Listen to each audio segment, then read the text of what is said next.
this is not called the carport anymore. We've actually christened it Park Square. So up here we've still got our resource centre. That's our pile of wood, very neat now.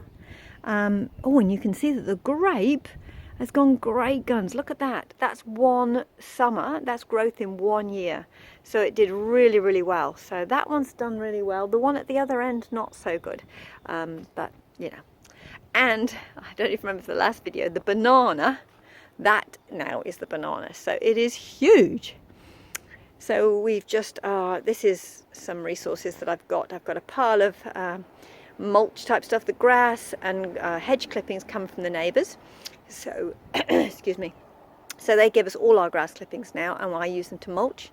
That is, in the bag, is a pile of ex-grass clippings. So they had a huge pile in the corner of their garden, which was the old grass clippings that had broken down. And so they said we could have it, and we went in, we dug it all out. So we've got a large bag of really lovely compost, to be honest.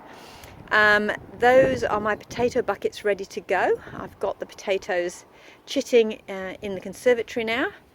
And then in the white bags we've got some worm castings. In some we've got some chicken. I cleared out the coop and gave it a good hose down the other day. So that is the stuff from inside the coop, which I'm using on the garden as well. Those are just some bits of compost and potting mix and things like that. And then we have the grow pod, which has Welsh onions. They are bunching onions, so they sort of divide and separate and just keep growing. And you can just chop the tops off, you can take whole bulbs, you can take just pieces of it, and they just keep going. So that works really well. And the end of sweet potatoes, they're looking a bit shabby at the moment, but really because it's got colder now, so they've died down. And these are my coal frames, which are don't have much in at the moment. Well, just I think one little pot of something. So there's not much in there, but again, I found these windows on the side of the road, and then I used some of the scrap wood to make some coal frames. So they've been very, very useful. And over here we have, I think this is going to be a long video. I might have to break it into 2 sections actually, because I've already been going quite a while. Okay, so over here, this is the plum tree, which is doing really well. It's all the leaves have fallen off now because we're in autumn. And down here, the neighbour was getting rid of, I don't know if you can see them, all of these river rocks. And I use the river rocks. You might have noticed on some of the beds that the plants have little rocks around them.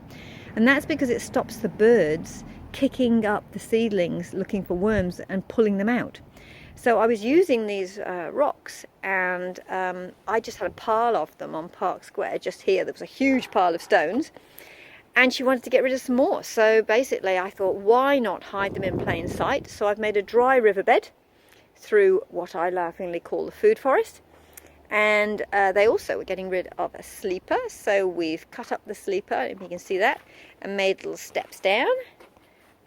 So we can get into the banana bed, because that's another one of my composting systems.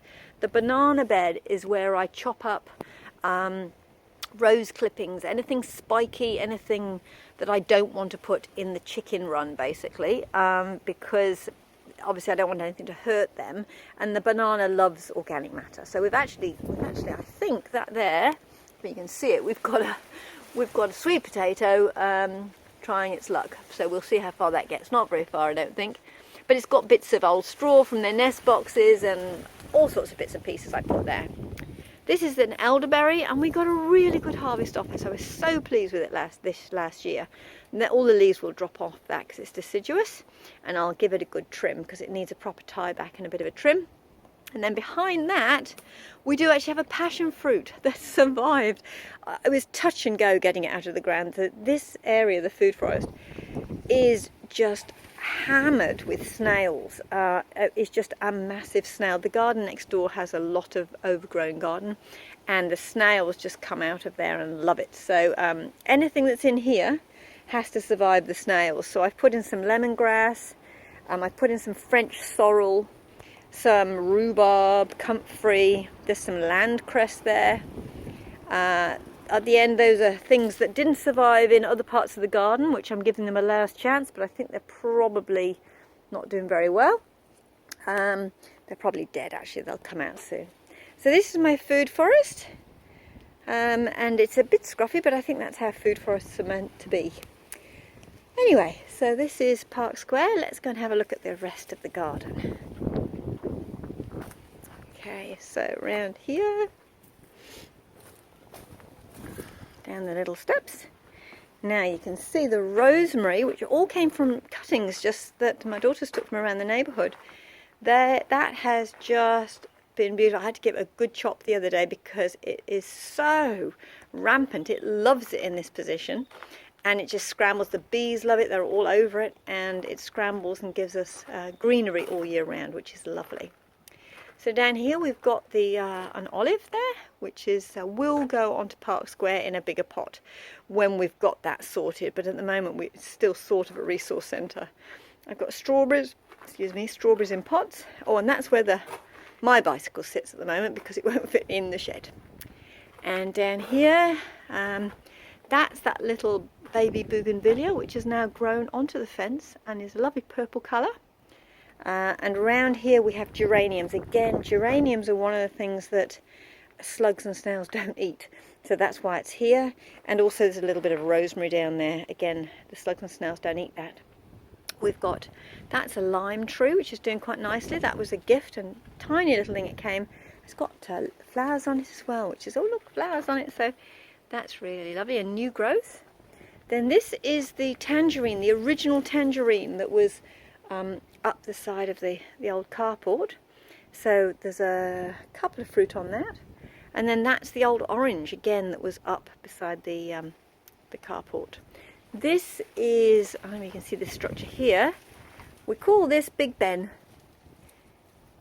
So this has the jasmine.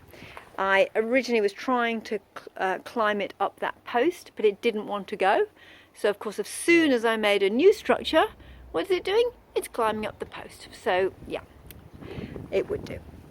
So this is we call these the West Gardens. As I say, everything has very fancy names. So that's the food forest. This is the citrus grove, and that's the berry patch at the end. And the front bit's always been called the Mediterranean garden, but it's not very Mediterranean now because things have moved out. The lemons were here, but they didn't like it. So we have a lot of herbs. I don't know if you can see, it's probably a bit bright. We have a lot of herbs on the ground. That is a camellia, which actually is happy here, so I'm really pleased with that. That's the third thing that's been in this spot, I think. It started off with a lemon. Then we had something else, an orange blossom plant, I think it was called. And then now we've got the camellia. This likewise has had a lemon, then it had a hydrangea, which also died, and now we've got a Chilean guava. So we'll see if that takes. Oh, and a lot of weeds, as you can see at the moment. So we've just had some rain, and everything starts to take off. Our wildlife pond is doing quite nicely. We've had a few moves around with the grass and things. We've added some Italian statuary, as you can see. Op shop find, and I thought he would sit nicely there. There's a lot of weed and need cleaning out, but I don't know if you can see some of the fish in there. Hello, little fish. Don't you say hello? No. So we've got grasses down here, and we've got berries, and also those are my gutter gardens. They have been a riot of colour, although with the wind last night they look a bit sad. They've been a riot of colour with those sort of succulenty flowers, and also I've put in some snow in summer, which is around the front of the house and grows like a weed. And this is the berry patch. So we have raspberries along here. We've even got some raspberries to eat. They didn't do brilliantly this year. They were going great guns, and then something hit them and they just died. The neighbour's been doing quite a lot of work in the garden, so I'm not sure whether we had some overspray or something like that, but they just overnight all were unhappy. We've just got a new raspberry in there. That is a summer fruiting raspberry, and these are autumn fruiting raspberries. So, and along here we have blackberries. Oops, sorry, spinning around. We had a really good crop of blackberries this year, which was great. And that there, the new plant that's not been in long, that's a black currant.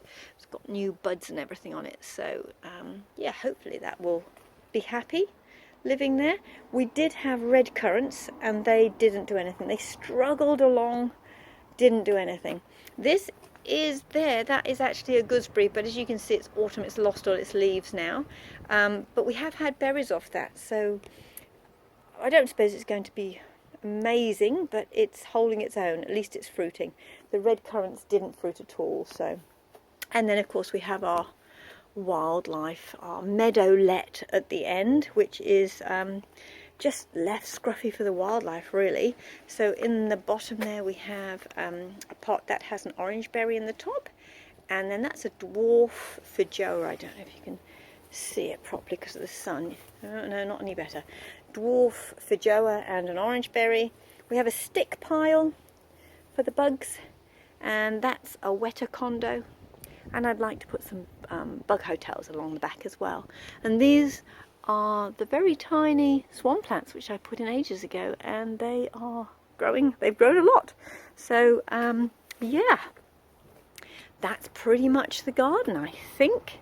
Coming up, having a look at the banana again. From this side you can just really see how big it was, because a couple, I think the last video, the video before, I showed it, you could barely see it. You could see the square and a little bit of something in the bottom, but it has grown and grown and grown. So I'm hoping for bananas soon. So you can see this grape's done really well. These two tracks have been racing each other, and they're neck and neck. So obviously we've put all the wires in now for the pergola. That's Madame Alfred Carrier, the rose, and she's done really well. I mean, she's so vigorous, and we've had lots of blooms on that, and they smell beautiful. This grape at the other end has not been as rampant. It's onto the top and it's trained, so I'm hoping that next year it will really take off. I've also, we have a bay tree there, and I've got a few pots around the place. Those are just some strawberry runners that somebody gave me. I've got some lettuce in there, some rocket, which needs some water by the looks, and some geranium cuttings.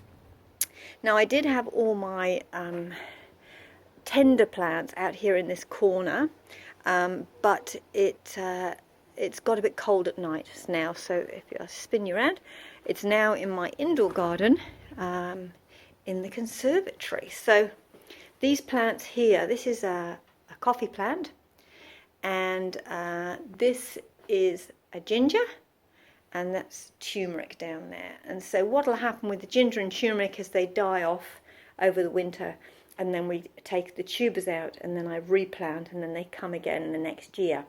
But I just moved them into here because it's a lot warmer, and then they'll just last a bit longer.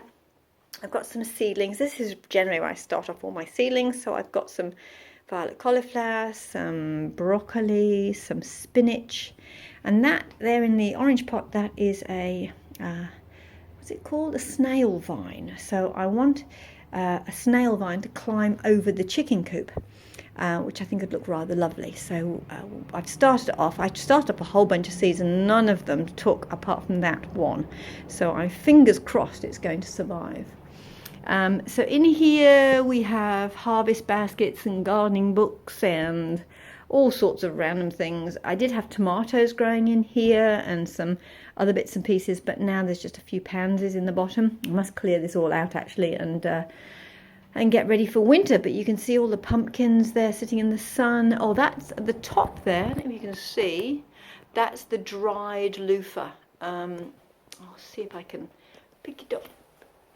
It is, yeah, it's sort of, yeah, it goes completely brown. It's very lightweight. And basically I'm going to take the skin off, take the seeds out, and then you cut it up to use as a loofah. So, yeah. So I've got my potatoes chitting here because they're going to go into those pots. I've got Ilium Hardy and Jersey Benny. And we've also got some, I've got a pepper there, I've still got the last peppers coming, and also there's some aubergine there. I've got an aubergine on that one. Oops, sorry, dropping you. It's not a good look, is it? That was a chili pepper which has done really well, and the chilies are drying inside now. I've got another aubergine there, if you can see it. And there is another aubergine there. So looking forward to those coming ready. And then in the corner behind all this, there's another sweet potato which is dying off now, so I shall be harvesting that soon, and some chives in the corner. So this is my indoor garden, which we did this last Christmas actually, so not long ago, but it's been working really nicely. Anyway, that's an update from my garden, and I'll see you next time.